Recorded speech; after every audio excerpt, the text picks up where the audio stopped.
de boas sementes. É verdade.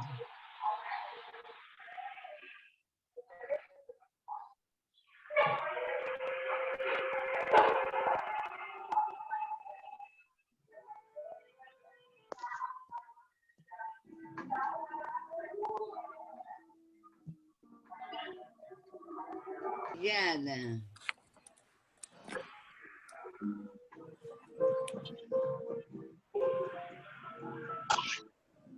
Vou me bloquear.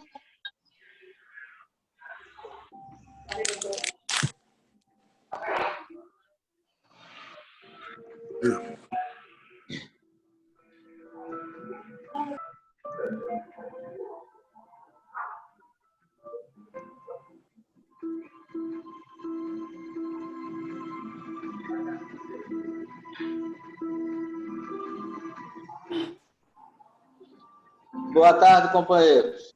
Chegou Joaquim. Chegou Joaquim Branco.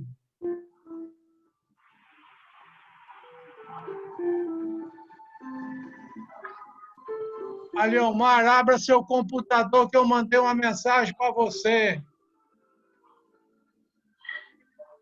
Vou abrir. Já viu?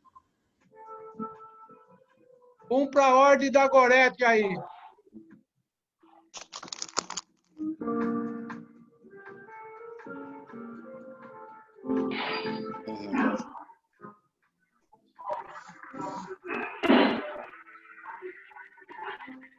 Manuel Tavares, amigo.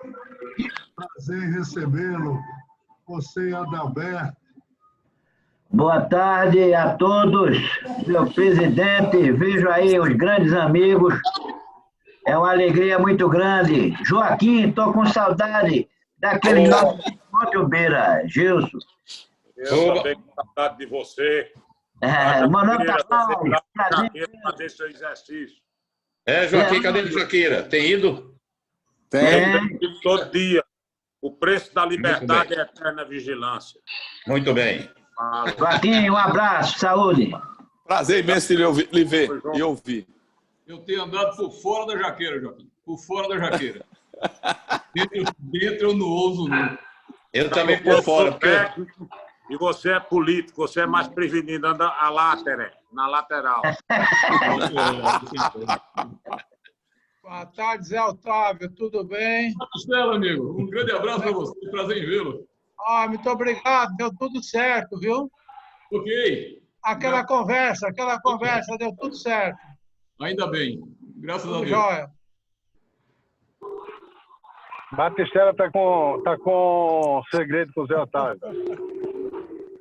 Isso é um segredo, isso é um segredo profissional de 30 anos, meu amigo. Mas, rapaz, e a gente? Vocês falam em código, agora vocês estão falando em código no grupo, né? É KLJ, não sei o quê, eu não entendo mais nada, entende? Vou pedir para... Alguém botou um K, eu botei um Y. Eu vou pedir para sair do grupo. Vou ver. Isso parece coisa de Putin. Pois é. Joaquim, bem-vindo ao nosso clube. Né? Bem-vindo ao nosso clube, como sempre. Um abraço para você. Secretário Carlos, nós vamos iniciar exatamente no horário. As pessoas que forem chegando vão entrando. Sei que a maioria tem compromisso, inclusive o nosso palestrante. Vamos lá. Eu diria que você e o protocolo tomassem as devidas providências, entre elas, todos fecharem os seus microfones.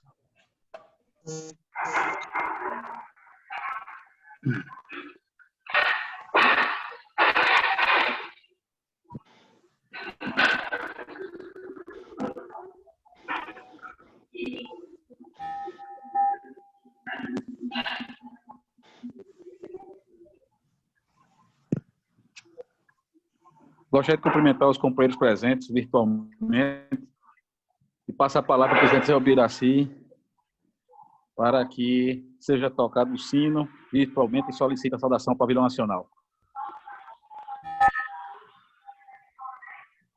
Solicito a todos que virtualmente saudemos o pavilhão nacional.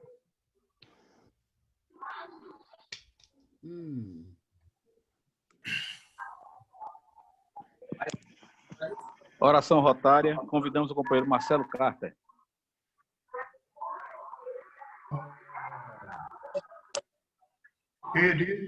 Queridas e queridos, amados e amadas companheiros, todos na mesa principal, sob a direção do nosso queridíssimo presidente, doutor Foi você que lutou, não? Foi você que lutou? Excelentíssimo senhor governador, doutor Joaquim Francisco. A nossa proteção está no nome do Senhor que fez o céu e a terra. O Senhor esteja convosco. Ele está no meio de nós. Senhor, que curar tantos enfermos, se for da vontade do Pai, restituir a saúde dos nossos irmãos que padecem da Covid-19. Ó Deus, nosso Pai, por intercessão de Nossa Senhora Aparecida e de vossos santos e santas, fazei intercessão dos nossos filhos, enfermos e todos os que estão sofrendo com a Covid-19, vossa bênção salvadora. Deus Filho, conceda a saúde aos enfermos. Deus Espírito Santo, ilumine a todos. Deus, através do Espírito Santo, construa em cada um de nós um santuário para que Jesus esteja sempre conosco. Obrigado. Amém. O protocolo registra a presença do nosso palestrante de hoje, doutor Joaquim Francisco Cavalcante, Aldair Franco, Alice Cavalieri, nosso futuro governador Gilson Edmar, José Otávio Patrício de Carvalho, o governador assistente Adalberto Rangel e do companheiro Felipe Jardelino. Para eles, solicitamos a nossa calorosa saudação rotária.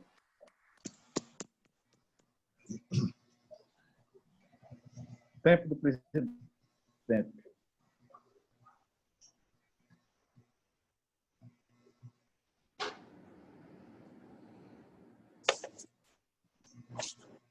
Mira, tempo do presidente. Por baixo eu não ouvi bem. É uma alegria ver os companheiros, mesmo virtualmente.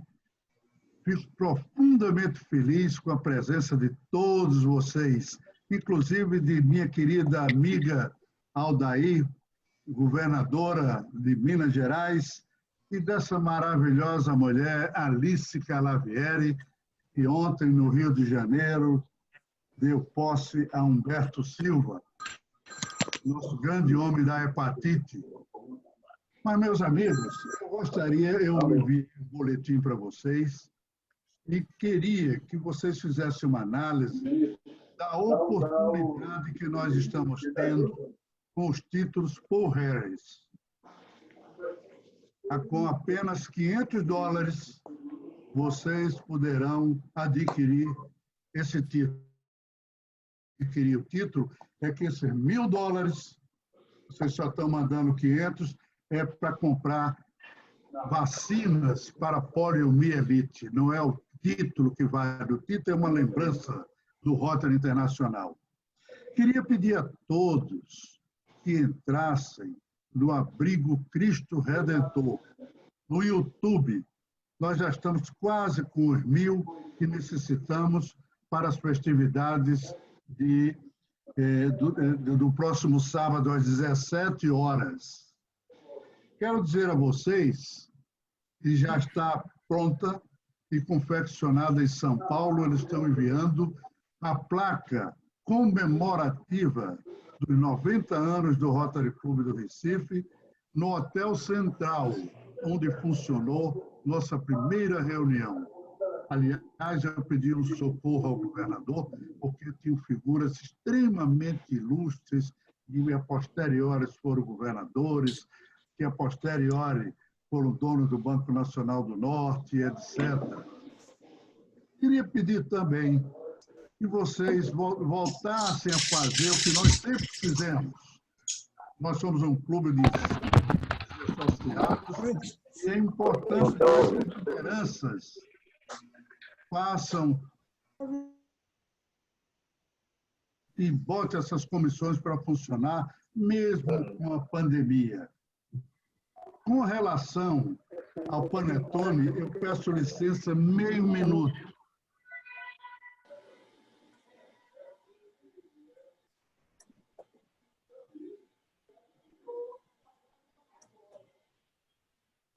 Essa é a caixa que está vindo de São Paulo. Eu não disse que era eu. Bonita. Muita coisa referente ao Rotary. É um grande presente, custo. Esse Panetone eu comprei 12 o ano passado. Ele é uma verdadeira maravilha. Vejam, aqueles que quiserem adquirir, por gentileza, é com Francinete. E se tiverem alguma dúvida, está, eu acho que no boletim 78. Mas ligando para Leandro, que é o encarregado dos panetones, ele terá muito prazer em orientar como é que vocês compram. Obrigado pela presença, meu querido Joézio. Mas, meus amigos, eu quero dizer a vocês que nós tivemos uma agenda nesse mês muito, muito importante. Em setembro, nós tivemos o nosso querido Francisco Leandro, tivemos a doutora Bruna Ventura e doutora Liana Ventura, esposa e filha de nosso querido Marcelo Ventura. Hoje estamos com o governador e deputado federal, prefeito, Joaquim de Freitas Cavalcante. Temos na próxima semana a palestra do presidente do Tribunal Eleitoral, desembargador Frederico Ricardo de Almeida Neves, e, em seguida, vamos ter o nosso urbanista e arquiteto, que é José Luiz da Mota, companheiro nosso, talvez um dos professores mais abalizados na matéria dele, da história do nosso estado de Pernambuco. Eu cumprimento a todos e devolvo a palavra ao nosso querido protocolo. Tempo do secretário. A secretaria registra recebimento de boletins do Boa Vista, que é um clube que, diga-se de passagem, que tem enviado, depois da pandemia, diretamente o boletim para o nosso, não é? Recebi, em média, do distrito 15 boletins. Hoje estamos recebendo diretamente. O secretário, Zé Rodolfo, me manda diretamente, né? E eu tenho mandado também para o Boa Vista. Né? E outros que eu consigo no grupo de secretário, como eu consegui recentemente, o Largo da Paz, se encontra à disposição da secretaria e no nosso grupo de expediente rotário. Né? Hoje é uma palestra interessante, eu vou sair um pouco do protocolo. Né? Eu fui ao salão do gabinete de Joaquim Francisco, foi uma honra para mim. Inclusive, quando eu fui presidente no Rotary Club do Recife, em 2016, 2017, a primeira plenária foi com o governador Joaquim Francisco. Né? Eu vou postar até uma foto aqui, que vocês devem estar vendo. Eu estou na extremidade aqui. Essa foto é quando eu era oficial do gabinete e o governador está aqui no centro, num dos beijamão que teve lá no Palácio do Governo. Né? É uma honra recebê-lo aqui, um dos maiores políticos que surgiram no cenário nacional. Bom, passo a palavra ao protocolo e um abraço ao meu eterno governador. Obrigado, amigo. Neste momento, gostaríamos de convidar o companheiro Zé Otávio Patrícia de Carvalho, do Rotary Clube Boa Vista, para que possa fazer a apresentação do nosso palestrante.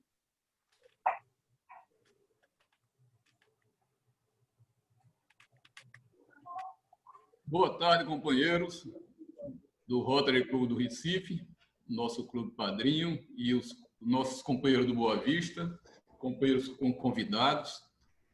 Eu estou duplamente honrado com essa missão que o presidente Bira me otorgou. Primeiramente, por estar mais uma vez com este clube tão querido e tão importante que é o nosso pai. Em segundo lugar, pela honra de apresentar este grande e querido companheiro, Joaquim Francisco de Freitas Cavalcante, do nosso clube Recife Boa Vista. Ele nos dá muita honra em ser um dos nossos e atuante e presente rotariano. Joaquim Francisco, ele é conhecido de todo o Pernambuco e, por que não dizer, de todo o Brasil, mas a visibilidade maior dele pelos cargos de relevância que ele ocupou em Pernambuco e no Brasil. Mas cabe aqui nessa apresentação alguns detalhes que são pouco divulgados, porque são detalhes pessoais e muitas vezes restritos profissionalmente. Joaquim Francisco de Freitas Cavalcante nasceu em Recife, recifense como eu, em 14 de abril de 1948. Tem 72 anos, portanto. Formado em Direito pela Universidade Federal de Pernambuco, a nossa velha Faculdade de Direito do Recife, em 1970. É advogado, sócio-diretor do escritório Freitas Cavalcante, advogado, e procurador aposentado do Estado de Pernambuco. É casado com Silvia Coceiro de Freitas Cavalcante, tem 3 filhas e netos, que ele vai dizer aqui quantos, porque a última vez que eu falei com ele, ele tinha netos, mas não me lembro quantos, mas ele vai dizer aqui, é o compromisso. 5. 5 netos, invejo. Eu só tenho 1. Como rotariano, ele é rotariano do Boa Vista desde dezembro de 2008. Vai completar agora 12 anos de rotariano com a classificação advogado. Joaquim Francisco, como todos sabem, é um dos palestrantes mais requisitados, talvez do Brasil hoje. Ele tem um espraiamento, o alcance dele como difundor das ideias é internacional hoje. Ele já fez palestras, pelo menos o que a dificuldade que eu tive foi pensar os dados para poder resumi-los aqui, porque senão não ia dar tempo. Então, ele fez palestras além do Brasil, nos Estados Unidos, em Portugal, na Colômbia, na França, na China, no Japão, na Romênia, na Inglaterra e mais 25 países. No Rotary, ele já fez dezenas de palestras em clubes, já fez palestras em eventos distritais do nosso e de outros distritos e até em eventos internacionais. Sua trajetória ele iniciou muito cedo na trajetória política dele e construiu isso aí, e construiu o nome dele de degrau em degrau, como a gente vai ver aqui. Foi oficial de gabinete do governador Nilo Coelho em 67 a 70, só deixou quando se formou em Direito, em 1970. Passou a ser assistente da presidência do INCRA, foi durante 5 anos.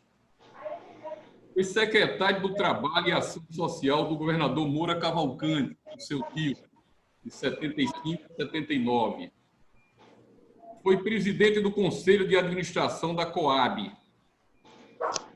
Foi presidente do Instituto Roberto Simons, IRS, ligado à Fiesp, de 87 a 88. Foi conselheiro do Ministério da Administração Federal e Reforma do Estado. Parece que foi com Bresser Pereira, salvo engano, de 95 a 97. Exercendo essa atividade quando ele estava fora do Brasil, morando em Washington. Presidente do Conselho de Administração da CBTU e presidente do Centro de Estudos do Instituto Teotônio Vilela, em Pernambuco. Destaco aqui na sua trajetória, já uma atividade privada, Ele morou nos Estados Unidos, em Washington, de 95 a 96, quando ele foi consultor do Banco Interamericano do Desenvolvimento.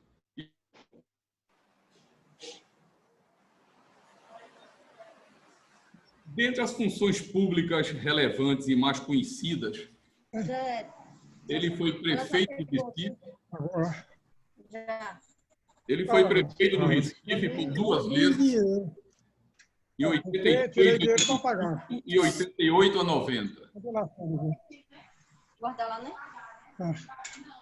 Foi governador do estado de Pernambuco em 91 a 95. Foi ministro do interior do governo Sarney em 1987. Não estou guardando muita cronologia aqui, não. E foi deputado federal, foi deputado constituinte, primeiramente, 87 a 88, e deputado federal em 2 legislaturas consecutivas, de 99 a 87. Ele mesmo destaca como uma das suas mais honrosas missões de relevância, como que foi presidente da comissão especial que discutiu e aprovou a Lei de Responsabilidade Fiscal, a Lei Complementar número 101, de maio de 2000. E tem obras, fora as publicações parlamentares, eu arrolo aqui algumas obras dele: Planejamento Familiar e Trópico, 83, A Lição Ficou, 89, Ideias e Compromissos, 84, Uma Constituição Renovadora, 87, A Bandeira do Trabalho, 92,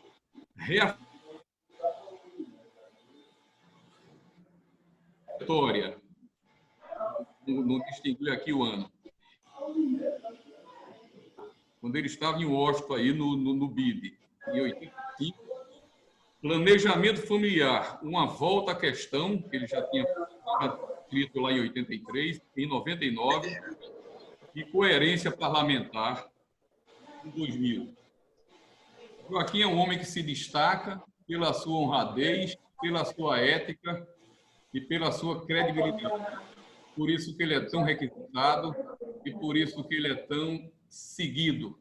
E ele é tão e com todo prazer e emoção as suas palavras a cada vez que ele profere. Peço ao presidente Bira para passar-lhe a palavra. Convidamos o nosso palestrante hoje, o Dr. Joaquim Francisco, para que possa nos brindar com suas palavras.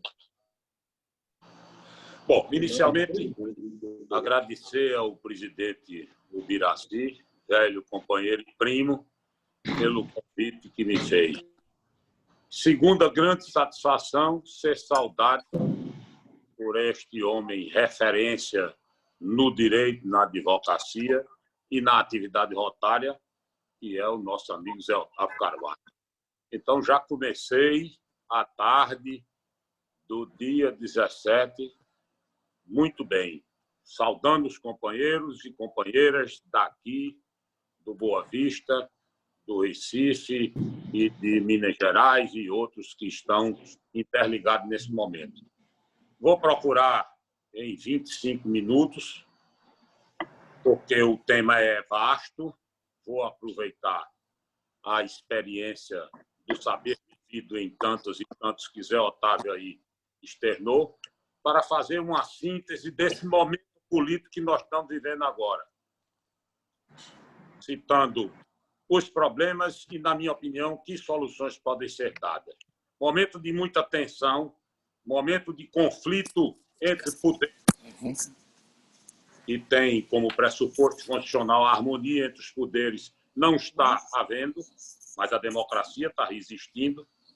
Um momento que vem de uma transição muito traumática, de um período de 16 anos de governo, que nos legou uma recessão e um desemprego brutal, seguido de um período de transição muito frutífero com o presidente Temer, 2 anos e meio, quando ele recriou as condições de um reinício de um processo de desenvolvimento.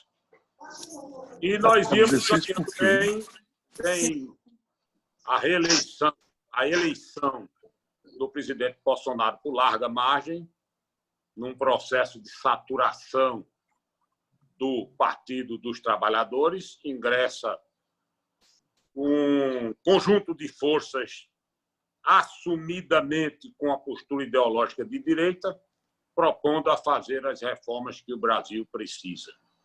Quais são os desafios, então, que este grupo que chegou ao poder há 2 anos, pouco menos de 2 anos, 1 ano e pouco? O primeiro desafio, que infelizmente não foi programado, em começo ele deu sequência àquilo que Temer havia feito, mas o primeiro grande desafio, logo que foi começando o gigante a se levantar, da pancadaria que sofreu, da fome que passou, das doidices que assistiu, quando começa a se levantar, vem uma pandemia. A pandemia causando, não vou detalhar aqui, porque todos os que eu vi, né, são pessoas experientes, com larga experiência nos seus campos de atuação, e sofreram os problemas aqui e lá, e ainda hoje estamos sofrendo. Mas, da transição até agora, nós avançamos. Vamos ser realistas, com viés, como diz o Banco Central, com viés otimista. Por quê? Concluímos a reforma trabalhista. Iniciamos com o Temer a reforma previdenciária, concluímos a reforma previdenciária. Iniciamos agora a reforma administrativa e já estamos trabalhando há algum tempo na reforma tributária. 2 reformas absolutamente essenciais. Estão sendo discutidas, não são fáceis, porque uma mexe em corporações, em estruturas, mexe em vícios, em hábitos que não são saudáveis, mas, que é a reforma administrativa. Mas está caminhando.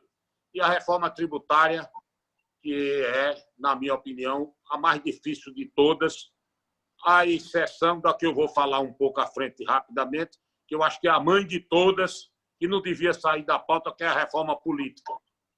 Porque é ela que cria as condições do debate no Congresso Nacional, cria as condições no Executivo, cria as condições no Legislativo, ou melhor, no Judiciário, que é a reforma política.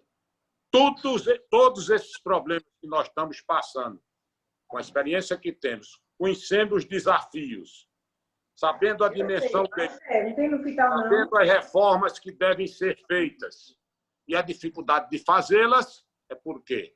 Porque não temos os instrumentos políticos, porque, ao final, não é, o processo passa na Câmara, passa no Senado, passa pelo Executivo, passa pelo Judiciário, passa pelas organizações da sociedade.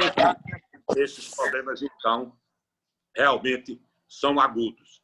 Mas estamos debatendo, estamos avançando. Os problemas são graves, por quê?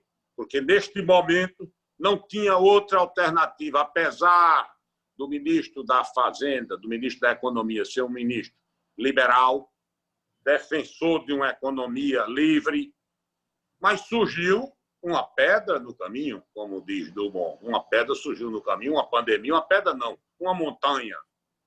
Tinha que haver o que houve.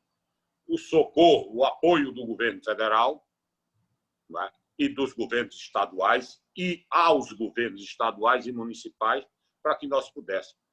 E isto é um grave problema para ser administrado a partir do ano que vem, porque nós saímos de 72% do endividamento do produto interno bruto, já estamos em 93%, devemos chegar a 100% do PIB.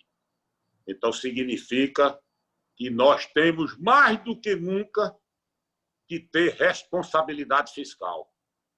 Por que você traz esse problema da responsabilidade fiscal agora? Por quê? Porque não podemos deixar de dar o auxílio, não podemos deixar de ajudar os estados e municípios, não podemos deixar de dar autonomia ao Ministério Público como existe constitucionalmente, para que ele corte estas irresponsabilidades que estão fazendo com o dinheiro público, em alguns casos, recursos do governo federal, do Ministério da Saúde, repassado a estados e municípios.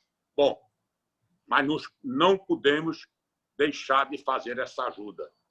E, a partir de novembro, dezembro, e aí vem o primeiro desafio, é resistir a esta tendência que está se consolidando no governo de criar um Renda Brasil mais amplo, mais largo e mais abrangente do que o Bolsa Família. Ah, Joaquim, você é contra o Bolsa Família? Sou a favor. É uma política pública de distribuição de renda que está aí atendendo. Começou lá atrás, com José Magalhães Teixeira, em Campinas, cruzou o governo Fernando Henrique, cruzou o governo Lula, Dilma e Temer. É uma política consolidada, mas não está se tratando disso. Está se tratando de ampliar o Bolsa Família com um nome de Bolsa Renda, justíssimo, boas intenções, mas que vai ampliar o universo de atendimento em 27 milhões de pessoas. Então, significa dizer que, como todos nós sabemos, que o Estado não produz dinheiro, o Estado arrecada. Então, se nós estamos no teto hoje, se chamar aqui os melhores analistas orçamentários, eles vão dizer que o orçamento brasileiro, hoje, independente, eu estou situando o recurso da pandemia como um empréstimo. Vamos dizer não, é a verdade, empréstimo. Hoje, nós só dispomos de 2% do orçamento federal para investimento. Em 2022, retire a dívida do problema da pandemia, nós devemos ter, se tudo correr bem, se a economia reagir, 3% do orçamento para investimento. Como você pode falar em retomada de desenvolvimento? Como? Com uma margem de 3% de tudo que você arrecada para investimento. Só 3%. E a situação dos estados? A situação da maioria dos estados é pior do que essa, porque nem tem 3%. Alguns é 0%. O que é que isso que eu quero dizer com isso? Para não ficar falando só da escuridão. Eu quero dizer da essencialidade, da necessidade da reforma administrativa. Nós não podemos, companheiros, continuar com 1.280 municípios. Vou entrar agora no receituário. 1.280 municípios que não arrecadam 10% das suas despesas. Municípios, 1.280. Tudo que ele arrecada, consequentemente, houve uma fraude quando ele foi criado. Por quê? Porque ele só pode se criar o município, a Constituição determina, se ele tiver comprovação de renda, pelo menos para a manutenção dos seus serviços básicos. Este é um assunto que está na pauta e tem que voltar para a pauta. Segundo ponto, estados, vinculação com a União. O Estado do Rio de Janeiro está pedindo agora a sétima renegociação de dívida. Essas negociações de dívida foram consolidadas há 4 anos. O Estado do Rio de Janeiro está pedindo a 7ª renegociação. Irresponsavelmente, porque há 1 ano e meio atrás, 2 anos atrás, o Estado teve um superávit dos royalties de petróleo e aí concedeu aumentos indiscriminados ao funcionalismo. Estou dizendo que o funcionalismo não mereça atenção, não estou dizendo que o funcionalismo não mereça aumento, mas você assumiu um termo de compromisso igual a todos os estados. Primeira renegociação, segunda, terceira, quarta e quinta. Quem é que está pagando a conta do Rio de Janeiro? Não tenho nada contra o Rio, mas quem é que está pagando? Pernambuco, Bahia, Rio Grande do Norte, Paraná, todos estão pagando. Portanto, tem que assinar em definitivo o fim dessa renegociação e o cumprimento dos compromissos. Qual era a sugestão, Joaquim, que você traria para não ocorrer mais essa catástrofe do Rio ou de alguns outros estados? O Rio Grande do Norte hoje está numa situação difícil, né? O estado do Mato Grosso do Norte também tem uma situação precária. Qual é a solução? Fazer o que os americanos fazem hoje e algumas outras nações. Permitir a falência de órgão público. A falência. Detroit, a cidade de Detroit, fez isso, fez aquilo, esvaziou no irresponsabilidade, decretou a falência de Detroit, a falência de New York, a falência de New Orleans, a falência de Chicago. Por que não falir? Porque o órgão não, mas aí... E os serviços essenciais são garantidos pelo interventor. Mas é necessário, porque senão eles não passam a respeitar aquilo que tem que ser feito. Segundo item que eu proponho. Terceiro item, é um retorno, como Zé Otávio, quando falou lá, duas publicações que eu fiz sobre planejamento familiar. O mundo está quente e lotado. Lotado. Lotado de quê? De gente. Não há possibilidade de você encontrar políticas públicas para fazer distribuição de renda se você não tiver planejamento familiar. Esse é um tema antigo. Hoje nós não temos mais esse problema. Hoje é que ele é grave, porque hoje ele está em cima de um mundo lotado. Vou dar um exemplo aqui aos caros companheiros e companheiras. Eu fui governador de Pernambuco, como vocês sabem. Em 1991, assumi o governo. Sabe quantos habitantes Pernambuco tinha? 1991, não é? Faz 20 e poucos anos. Sabe quantos habitantes tinha? 6 milhões. Vocês sabem quantos habitantes Pernambuco tem hoje, 2020? 10 milhões. Você sabe qual é a população do Uruguai? 3 milhões e 800. Há quanto tempo? Há 60 anos. Mas nós, pernambucanos, ousadamente, pioneiros e redentos, bravos, trouxemos a procuração do Uruguai para acrescentar a Pernambuco. Como é que pode dar certo eu fazendo isso de um lado e do outro lado, inteligência artificial, fim de cobrador de ônibus, Revolução 4.0, recomendações de Davos, desejo de entrar na OCDE. Vai entrar na OCDE de graça, não. Vai entrar na OCDE, tem que tomar heparema, aquele remédio amargo, para fazer bem o fígado, senão você não entra no clube dos mais desenvolvidos. E vou concluir essa etapa com um indicador. Sabe quanto é o número de nascimentos de crianças anual no Brasil, não é mais Pernambuco, Brasil, por ano, há mais de 28 anos, especificamente o ano de 2018, 750 mil crianças nascem de gravidez indesejada de crianças de 12 a 16 anos. De 12 a 16 anos. Gravidez indesejada, ou seja, pessoas que não têm condições, que moram nas ruas, etc. São média de 700 mil nascimentos por ano. Em 20 e poucos anos, já nasceram 16 milhões. Isso acontece hoje.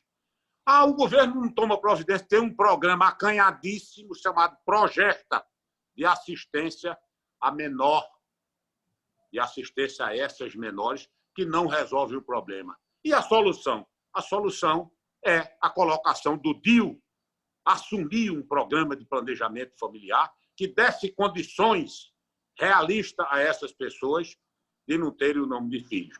Aí veria, eu coloquei essa questão no encontro que tive com o presidente Bolsonaro, há cerca de 7 meses atrás. Ele me convidou para um café da manhã. Ele disse, mas tem um problema religioso muito sério. Há um problema religioso. Eu disse, presidente, 37 nações do mundo, 37 nações mais desenvolvidas do mundo, eu estou me referindo à Alemanha, Noruega, a Itália, a França, etc. 37 nações mais desenvolvidas do mundo fizeram e fazem planejamento familiar. E o problema é, elas são cristãs. Ou são evangélicas ou são católicas. Por que faz lá e não faz cá? Porque eu dou conselho para que o Brasil... Não, Então, como é que eu sou um evangélico, um cristão das mais variadas denominações, aceito na Alemanha, aceito na Itália, aceito na França, não aceito no Brasil? Não tem lógica. Isso é absolutamente possível. E voltando, para já chegar a nível de conclusão, vocês sabem, é extremamente difícil ser falado no momento atual. Eu vou falar de duas coisas que precisam da nossa colaboração. Eu já falei lá atrás no rótulo. Um é eleição. Eleição, do latim, eligere. A gente vai escolher, daqui a 60 dias, os prefeitos e vereadores de todos os municípios brasileiros. 5.400 municípios. Vamos eleger os vereadores e vamos eleger os prefeitos. Muito bem. E aí? Qual é a influência? Toda a influência. Nós vamos eleger prefeito, que logo depois vai ser candidato a governador. Nós vamos eleger vereador, que logo depois vai ser candidato a deputado federal e deputado estadual. Nós vamos eleger prefeito, que vai querer ser governador. E a próxima eleição que nós temos é 2022. Em 2022, tem presidente da República, governador e tal. Mas eu não tenho preocupação política. Eu não sou muito ligado na política. Não tem como não ser. A gente só sai, a gente só vence esses desafios com articulação política, com respeito entre os poderes, com limitações do ativismo judiciário, com responsabilidade do Congresso Nacional. Por quê? Porque todo poder emana do povo. E nós, povo, estamos sendo convocados para decidir, daqui a 60 dias, o destino das instituições. E aí, logo à frente, quando nós tivermos a eleição de 2022, nós temos que cobrar essas reformas. Reforma previdenciária, consolidar, que já está felizmente aprovada, a trabalhista, falta a reforma política, falta a reforma tributária, falta a reforma administrativa. Então, nós temos um mundo de coisas para fazer. Depois, você fazer política com responsabilidade fiscal. Eu tive um grande amigo, Mário Covas, que foi governador de São Paulo. Eu disse, Mário, isso há 30 anos atrás, será que vai chegar o dia que responsabilidade fiscal vai dar voto? Tem que chegar, meus amigos. Eu não posso ter um discurso à la Perón, quebrou a Argentina, quebrou a Venezuela, quebrou o Haiti. A África toda está numa situação enorme. Vejam vocês, o continente inteiro, a Ásia. Eu não sei se vocês sabiam, e a gente pensa às vezes que o problema é só brasileiro, mas a Ásia está com um problema enorme de necessidade também de planejamento. O Vietnã tem 120 milhões de habitantes. 120 milhões, todo mundo pensa que tem 35 ou 40, tem 120 milhões de habitantes. Entendeu? Então, este é um problema. Por quê? Eu li recentemente um livro, aconselho a que todos leiam, Thomas Friedman, Mundo Plano, Quente e Lotado. O mundo está quente e está lotado. E nós temos hoje 7 bilhões e 200 milhões de pessoas e daqui a 18 anos, previsão do Departamento de Demografia da ONU, que até hoje não errou, daqui a 18 anos teremos 9 bilhões e 300. Não tem política de meio ambiente, não tem política de Bolsa Família, não tem política de sustentação, de equilíbrio, de funcionalismo público, não tem nada que resista uma inteligência artificial, uma revolução 4.0, tirando o emprego, e, do outro lado, um crescimento demográfico de 6,4 filhos por casal. Enquanto o mundo desenvolvido, as 40 nações, estão com crescimento negativo e resolvem isso através das migrações, ou seja, migrações seletivas, que não são as nossas, migrações seletivas, Austrália, a Nova Zelândia, Canadá, Estados Unidos, Alemanha, Suécia e tal, migração seletiva. Busca talentos para suprir nós e todos os chamados países em desenvolvimento, e ênfase especial à África, grande parte da Ásia, né, incluindo a Índia, incluindo a Indonésia, incluindo o Afeganistão, e etc., etc. Nós continuamos na contramão total. Estou perto de concluir, né, sem tratar de todos os problemas. Mas quero dizer aqui aos senhores que faz 17 anos que todo posto de gasolina que os senhores vão colocam gasolina com um frentista. Sabe por quê? Porque tem uma lei que não devia ter, porque a economia devia ser livre. Há 35 anos que os Estados Unidos, a Alemanha, etc., têm self-service, mas tem uma lei para proteger os frentistas. Significa, hoje, que se essa lei for revogada no Congresso Nacional, amanhã, 780 mil frentistas vão ficar desempregados no Brasil. Da mesma maneira que mais de 500 mil cobradores de ônibus estão desempregados com a tecnologia que foi tida. Tem como conter isso? Até agora, ninguém apareceu para conter essa revolução da tecnologia. Não é? Os jornais fechando, os Kindles substituindo as livrarias. Essa é uma revolução irreversível. Nós temos, pelo menos, que ter o bom senso de incluir esse desafio na pauta verdadeira do país, ao lado daqueles que eu falei.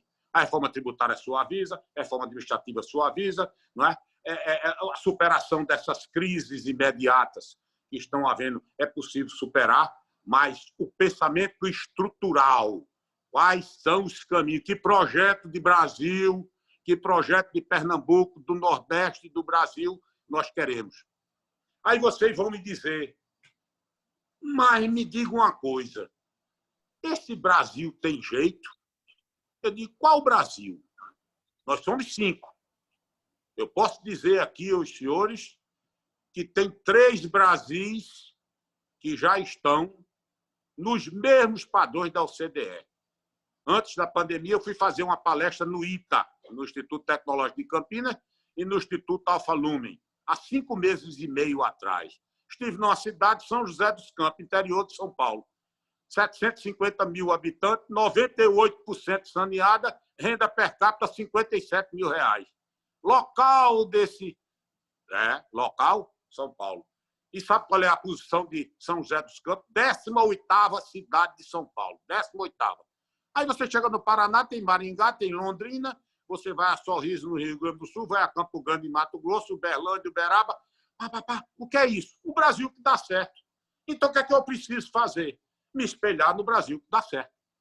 Me espelhar naqueles que estão tendo resultado. Quando? Hoje. Amigos e amigas, existe hoje um Estado no Brasil, hoje, nowadays, como diria o americano, que tira nota 10 do Banco Mundial. Sabe qual é? Espírito Santo. É vizinho de quem? Do Rio de Janeiro, que está quebrado, caindo nos pedaços. É vizinho de quem? Do outro. De Minas Gerais, que está em situação financeira difícil. E o Espírito Santo está bem? Está. Por quê? Porque foi administrado com responsabilidade. Porque cumpriu a responsabilidade fiscal. Ora, se eu tenho mais de, eu vou dizer por baixo, 2 centenas de municípios com nível de primeiro mundo. Tenho 13 estados com esse nível. Significa dizer o quê? Que é preciso ter vergonha, que é preciso ter coragem para dizer o Brasil já está dando certo. O que precisa é corrigir, ter a coragem de corrigir as mazelas setoriais, revisar incentivos fiscais, revisar políticas públicas, revisar essa vitimologia que se tenta fazer e assumir, felizmente, a intenção do governo, a estrutura do governo, seja na agricultura, na economia, na infraestrutura, né? Atração do capital privado, e etc, etc, etc. Todas essas convergências estão sendo tocadas com coragem. E eu, portanto, concluo essa minha intervenção dizendo que não vou procurar uma forma do Brasil dar jeito. Se eu quiser ver um Brasil que está certo, eu pego uma passagem agora de avião. Não pego agora porque eu tenho 70 anos, tenho medo de pegar o corona. Mas eu já posso ir em vários locais. Eu posso ir em Sobral e ver tirar os primeiros lugares no ensino médio, no ensino fundamental. Eu posso ir em São José dos Campos e ver uma ilha de excelência. Eu posso ir à sede da Embrapa. Eu posso ir à sede do IPEA. Eu posso ir ao INSPER. São dezenas. Eu me arriscaria a dizer que o Rotary, que tem um trabalho extraordinário de parceria, de solidariedade, de cultura e tudo isso, devia criar um curso de relojoeiro. para que a gente fizesse ajustes no Brasil. É tão importante quanto o planejador, uma espécie de planejador relojoeiro. Ajustar um vazamento daqui, aceitar uma proeminência acolá, fazer uma correção cá e acabar com essas homogeneizações. Nós estamos todos sem alternativa. Nós não temos mais rumo. Temos rumo, temos locais que estão dando certo, o Brasil que dá certo. Aqui no Brasil, não estou falando nem no exterior, que as referências também são grandes, mas aqui no Brasil. Né? Inclusive, nós perdemos por ano, foi outro item que eu coloquei num debate recente, inclusive no ITA, 25 mil talentos brasileiros vão embora do Brasil pela descrença, pela falta de oportunidade. Nós perdemos 25 mil média de jovens por ano. Temos que estancar essa sangria para que esses jovens fiquem aqui. Temos que ter a coragem de colocar problemas, como eu referi aqui, de reformas, de processos que precisam ser tocados, e que nenhum deles, nada do que eu disse aqui, não está sendo praticado, não é, com sucesso em pelo menos 40% do Brasil. Eram essas palavras que eu queria dizer sobre o momento político brasileiro, que eu confio, eu tenho uma confiança enorme, talvez por ter vivido fora do Brasil algumas vezes, talvez por ter visitado e tido contato com vários países do mundo. Nós precisamos encontrar o rumo, precisamos perder essa paixão atávica pelo subdesenvolvimento, precisamos perder esse vício de comportamento, de gostar de muito atalho, não é? Não vamos deixar de ser latinos. Eu não estou propondo aqui que nós tiremos o nosso sangue belíssimo e grandioso sangue italiano, o sangue grego, o sangue árabe, o que seja. Eu estou propondo que a gente faça o dever de casa, porque cada dia o mundo está mais exigente, cada dia nós precisamos copiar o exemplo daqueles brasileiros, seja do agronegócio, seja das startups, seja da inteligência artificial, que estão fazendo sucesso e que, portanto, nós podemos fazer sucesso igual a eles. Muito obrigado.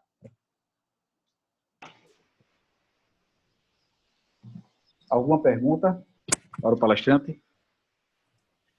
Gostaria de fazer uma pergunta mais operacional. Pois não, gostaria de perguntar ao nosso governador se ele autoriza a divulgação, não é, dessa palestra gravada no nosso canal do Rotary Club do Recife no YouTube. Com o maior prazer. Verba volant, escrita manet. As palavras voam e a escrita permanece. Excelente, né? Com certeza. Alguma pergunta a mais? É só cumprimentar Joaquim pela oportunidade das colocações que fez, pela inteligência, pelo discernimento da realidade política do país, política e econômica, principalmente em relação a políticas públicas, e parabenizá-lo aí pela inspirada palestra, principalmente quando ele diz que para o Brasil melhorar, nós não precisamos de ir buscar exemplos de fora, porque já temos aqui ilhas de excelência que podem servir de exemplo para as outras localidades, os outros estados, as outras cidades, municípios que precisam crescer economicamente, culturalmente, educacionalmente, principalmente, e preparar as pessoas para aprender a trabalhar nesse novo normal do mundo 4.0 ou 5.0, como ele disse. Parabéns, Joaquim, foi uma excelente exposição.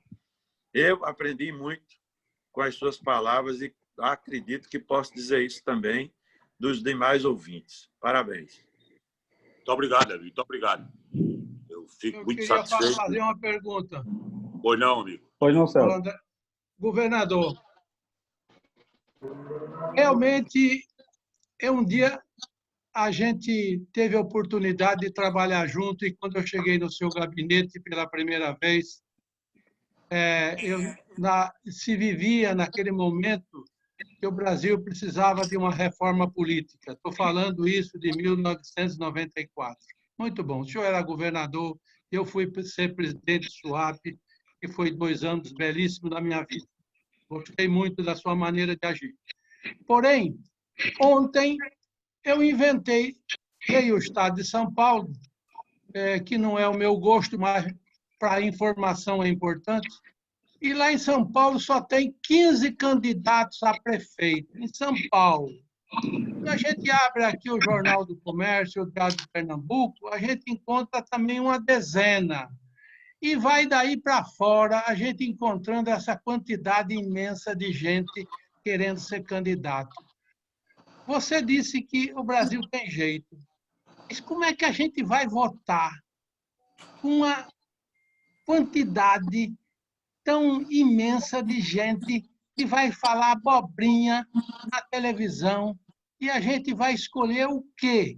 Vai escolher criança aí que mal está saindo dos cueiros para ser um prefeito da nossa cidade. Me desculpe fazer esse tipo de colocação, mas a gente encontra esse tipo de gente em todos os estados, em todas as grandes cidades. É realmente um fato lamentável. O que você me diz disso?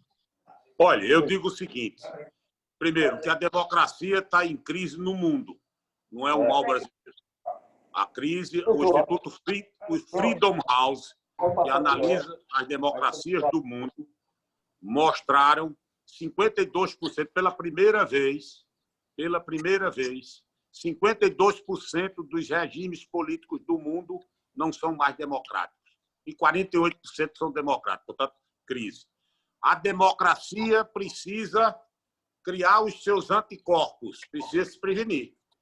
Precisa ter ordem, disciplina, conhecimento, planejamento.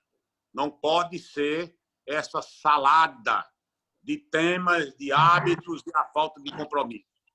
Terceiro lugar, eu acho que a reforma política foi feita. Veja bem, há 13 anos atrás, eu era deputado federal, nós votamos a cláusula de barreira. Esse é um exemplo que deve ficar bem fixado na cabeça de vocês cobrarem dos candidatos atuais, e depois vão cobrar. Porque cada vereador, cada prefeito, ele vai dizer, não, isso é com deputado federal ou estadual, mas todos eles têm um federal e têm um estadual. Isso é tudo, é uma corrente, é todo um ligado no outro. Nós votamos no Congresso Nacional a cláusula de barreira. O que era isso? Não podia ter partido que não tivesse pelo menos 3% dos votos em 10 estados. O que é que ocorreria? Nós aprovamos isso. Imediatamente você saía de 27 partidos na época, hoje já são 47. Na época era 27, você saía para 5. O que foi que fez, na época, o deputado Roberto Freire, que era do Partido Comunista? Ele fez uma ação direta de inconstitucionalidade no Supremo Tribunal Federal. O Supremo Tribunal Federal, invadindo a competência privativa do Congresso, derrubou a cláusula de barreira. Derrubou a cláusula de barreira. Aí, muito bem, o que é que o Supremo Tribunal fez há 5 anos, 4 anos, num debate? Eu, inclusive, estava presente. Nós erramos. Nós invadimos a competência do Legislativo, que fez uma belíssima reforma, e derrubamos a reforma. Pelo menos aprendeu, né? Nós precisamos incluir uma nova cláusula de barreira, porque a dificuldade que o companheiro teve, né? O que todos nós vamos ter de votar, é porque tem 15 candidatos, 16. Como é que você pode governar nada com o nome de democracia com 37 partidos? Isso não existe. Será que o brasileiro é tão versátil? Todo mundo queria o fim do financiamento de campanha das empresas. Aí criaram uma aberração chamada fundo público, a ponto de vários partidos acham que se credenciam como partidos organizados e limpos porque não usam o dinheiro do fundo público. Ora, o jeito não vai. Portanto, a reforma política, como eu disse, ela precisa ser feita urgentemente. E ele diz, e você vai sonhar, Joaquim? E não vai ser aprovado. Eu estou falando de um caso, o mais danoso, que é o grande número de partidos, foi aprovado pelo Congresso Nacional há 12 anos. Vou citar outro, a Lei de Responsabilidade Fiscal, que é a lei mais dura, mais séria, feita no Brasil. Eu tive a honra de ser o presidente da comissão. foi aprovada pelo Congresso Nacional há 20 anos. Ou seja, quando você quer, você faz. E nós temos que ser parceiro dessa mudança. Em vez de amaldiçoar a escuridão, acender uma vela. E uma vela brasileira, comprada no armazém. Não precisa buscar vela na Suíça, nem na Suécia, nem em canto nenhum, porque nós temos, como eu disse, excelentes ilhas de excelência. Eu não posso deixar de concluir aqui, porque depois eu vou pedir permissão a vocês, que eu tenho um médico às 2 horas, mas não posso deixar de falar.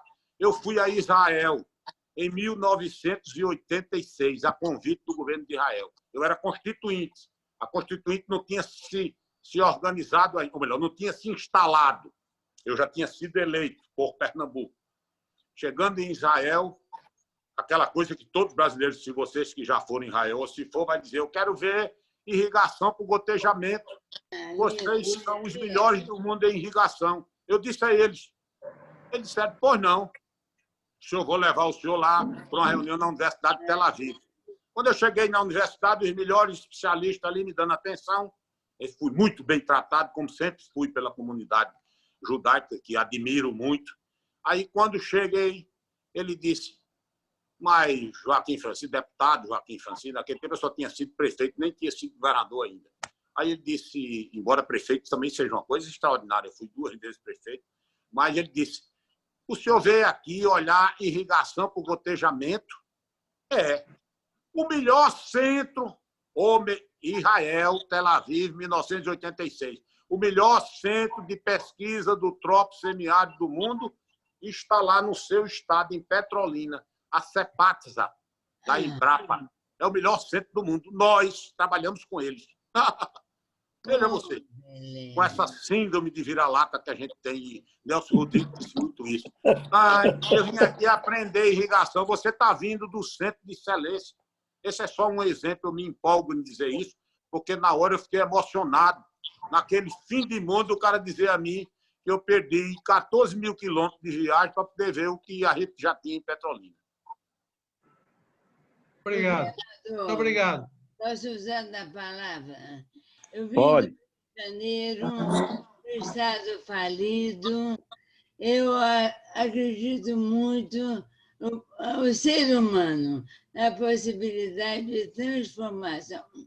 O senhor falou uma coisa linda demais hoje. Falando Rotary, planejamento rotariano para o Brasil, podemos unir todos nós e fazer um planejamento para o país. E nós trabalhamos em áreas diferentes. Isso é muito bom. Joaquim, você é uma alma especial. Muito obrigada. Um prazer. Vamos estar todos juntos. O Rotary tem um cabedal enorme de prestação de serviço público e pode e vai continuar dando uma grande contribuição ao país. Eu fui ler uma ata de fundação do Rotary Recife, ia lá com o Oscar Berardi Carneiro da Cunha, estava lá João Cleófas de Oliveira, estava lá Manuel Batista da Silva, só tinha excelência de competência. 1931, abril de 1931. Até o hotel escolheram certo, porque o Hotel Central hoje ainda é uma grande referência. E Bira vai ter que fazer um almoço lá qualquer dia. Bom. O tempo tem que ser tríbio, passado, presente e futuro. Não olhar o futuro, viver o presente e estar buscando dados do passado. E o Biraci, nosso diretor, que exemplo, a presidente no clube, depois de mandar uma imensa desse país e mais outros países de língua espanhola. Parabéns, Biraci, e vamos fazer planejamento para o Brasil. Obrigada. Muito bem. Parabéns, Joaquim Francisco. Você Obrigado. é uma especial. Obrigada. Bom, comunicações propostas. Alguém?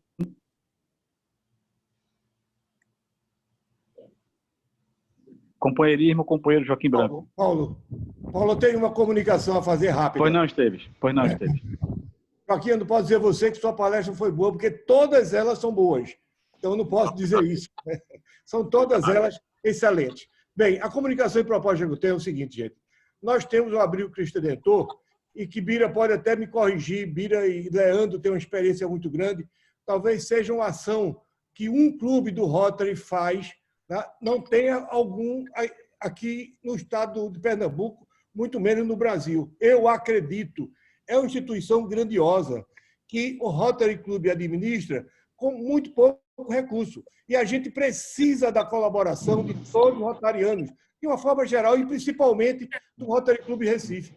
Nós temos aí Alfredo, que eu digo aqui, que está aqui na tela, aqui, que é fantástico lá do Abrigo Cristo Redentor. Hoje em dia, nós estamos administrando também com 2 companheiros nossos lá no Abrigo, como sempre, e ele está precisando de uma ajuda muito simples, que é a gente se inscrever no canal do YouTube para chegar até 1.000 inscrições. Chegar a 1.000 inscrições, a gente vai ter uma live sábado, às 17 horas, vai ter. E o que a gente precisa é que cada um dos companheiros coloque nos grupos para se inscrever no canal YouTube, porque a gente está chegando muito próximo de 1.000. Hoje de manhã estava faltando 80 ainda. Nós temos no clube mais de 100 pessoas, que cada um pudesse escrever 10 parentes, amigos, companheiros nossos, cada um chamasse 10, a gente já tinha 1.000 só no primeiro dia.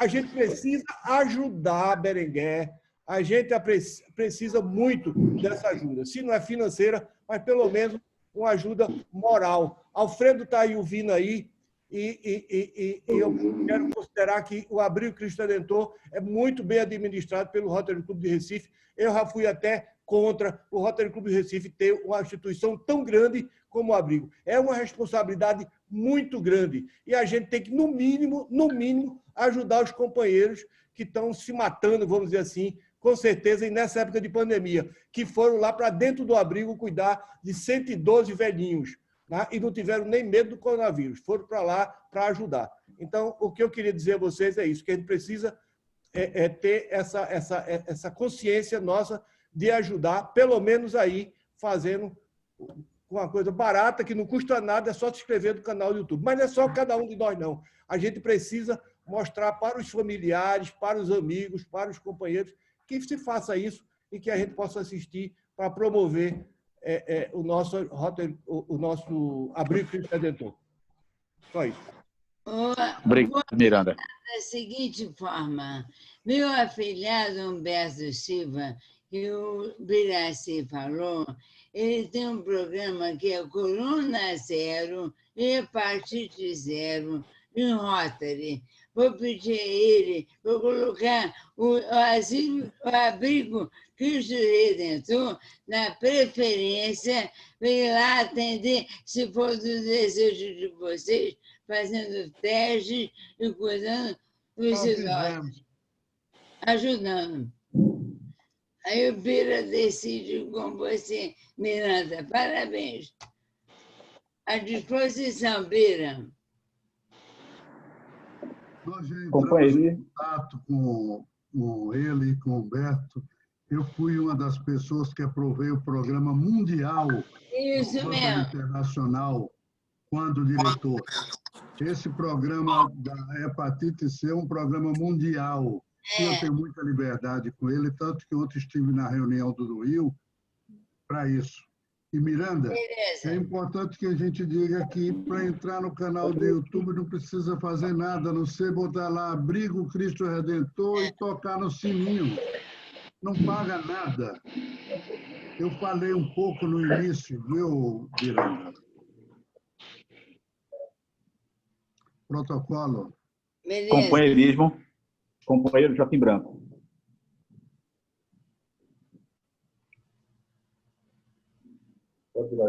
Joaquim Branco.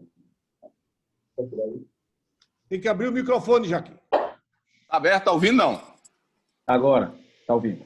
Eu queria comunicar a todos os aniversariantes do dia 17/9 desse ano, governador e companheiro Roberto Magalhães, no dia 21/9, Fátima, esposa de Otacílio Araújo, no dia 23/9, Leni Amorim, figura espetacular, e aniversário de casamento, no dia 19/9, casamento de Rafaela e Murilo Azevedo, parabenizar. E dizer mais, ser Joaquim é bom. Joaquim, só um conserto. O doutor Roberto Magalhães é 17 de julho. Foi um equívoco aí, colocaram 17 de setembro. 17 de setembro. Na verdade, a data dele é 17 de julho. Mas então, o que vale é a intenção. Foi no boletim. O que vale é a intenção. O protocolo agradece a presença dos companheiros e aos visitantes aqui presentes, doutor Joaquim Francisco Cavalcante, Aldair Franco, Alice Cavalieri, lá do Rotary Club do Rio de Janeiro, nosso futuro governador do distrito, Gil Sedimar, Zé Otávio Patrício de Carvalho, governador assistente Adalberto Rangel, companheiro Felipe Jardelino, Valdir Francisco de Andrade, Aliomar Sena, Marcondes Oliveira, Mônica Miro, do Rotary Club de Arco Verde. O protocolo encerra os seus trabalhos e devolve a palavra ao presidente Zé Albiraci para que encerre a reunião plenária.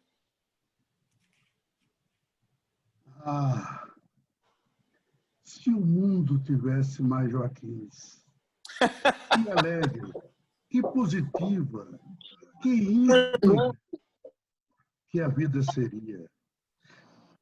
Joaquim, eu lhe agradeço penhoradamente a sua presença e tenha certeza que essas lideranças rotárias e o YouTube vai divulgar na íntegra tudo aquilo que você fez. Eu só lamento profundamente. Você vive na vida política, mas não é mais candidato a nada. É lamentável para Pernambuco, porque você, Joaquim, é um orgulho de Pernambuco.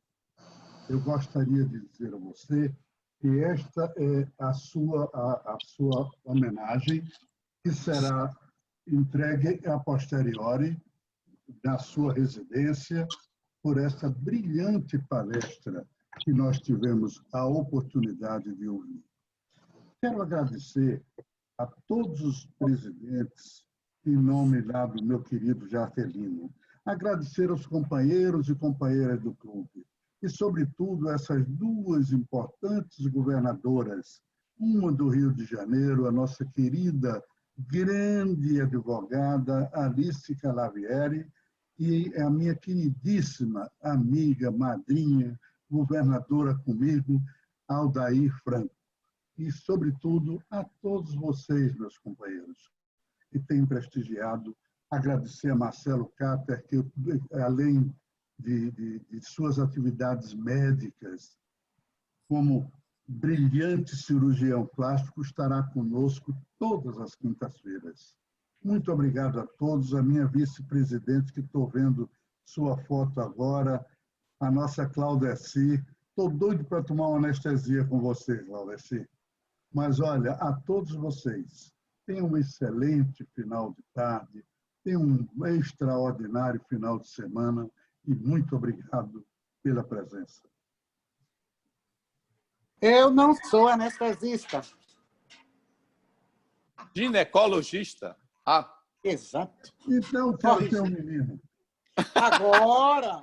Essa agora está certo. Mas, olha, eu quero desejar uma boa tarde a todos vocês. E agradecer a presença, sensibilizado, porque hoje vi pessoas aqui excepcionais. Muito obrigado e tenham todos uma boa tarde.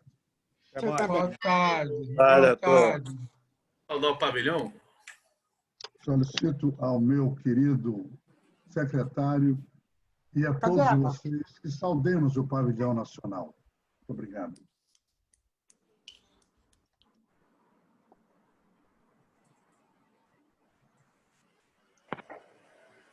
Parabéns, Biga, parabéns ao Rotary Club de Recife, parabéns ao palestrante, fantástico. Muito obrigado pelo convite, parabéns. Parabéns a todos. Tchau. O nosso Felipe Jardelino, que ontem estava dizendo que era importante a presença de companheiros em reuniões como essa, Jardelino. Mas, lamentavelmente, os presidentes, nem todos, só você representando a grande maioria. Você e mais uns 2 ou 3 que estão aí. Eu acho que perderam uma palestra, e as palestras que nós temos tido são palestras profundamente interessantes. Eu agradeço a Neide, a Joesil e a mim, e nós temos trabalhado conjuntamente nisso, já que a comissão precisa trabalhar um pouco ajudando o Ney. É muito feio beber ou comer na frente. Estamos fora da reunião, hein? Quem quiser pode ir saindo. Aqui não é aquele bate-papo que a gente tem a posteriori.